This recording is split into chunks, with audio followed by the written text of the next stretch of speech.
Matej in hvala Robert za tale uvod v današnji obračun. 23. se bosta pomerila v prvoligaški konkurenci Maribor in Aluminij. 16krat so zmagali do sedaj vijoličasti, le 2krat v zgodovini so slavili nogometaši Aluminija. Brez prepovedanega položaja in tukaj je Aluminij vodi v 22. minuti, strelec pa Flakus Bosil. Ni bilo prepovedanega položaja. Malce so za trenutek celo obstali nogometaši Maribora. Poglejmo še enkrat, takole so lepo skombinirali. Krajnc je utekal lepo v prazen prostor. Žoge ni uspel ubraniti. Osvojili 17. prvenstveno točko, no takoj pa na drugi strani. Kakšen gol zdaj Jana Repasa. Razparal je tam Režico Janžekoviča in nemudoma so 15kratni prvaki utišali klub Kidričanov, kot tudi njihove navijače. Tole pa velja pogledati še enkrat. Nevarno zahteval nobene kakšne posebne njegove ukrepitve. Praktično prevzel je igralski kader in začel tlakovati svojo pot. Roko Prša tudi z mojstrovino na drugi strani. Kakšni goli padajo danes v Ljudskem vrtu, res neverjetno. Potem, ko je imel super strel na svoji nogi Jan Repas, pa tam Roko Prša.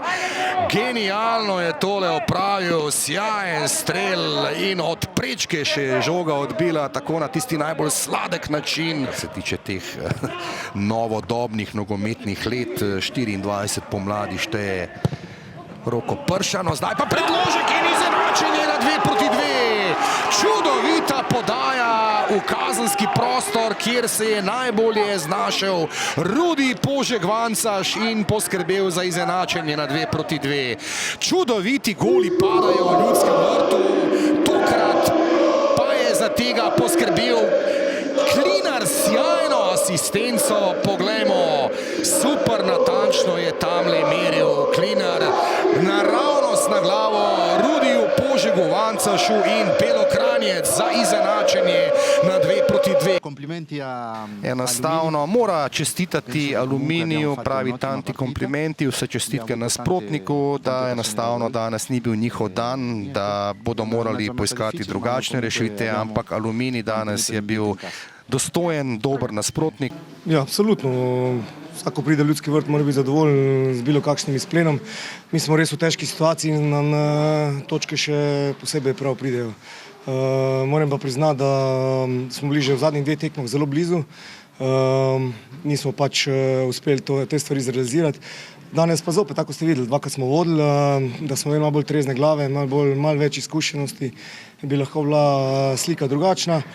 Mislim, da smo se predstavili v zelo, zelo dobri ruči, zelo smo bili organizirani, zelo nevarni za naprej in lepo izhodišče za nadaljevanje.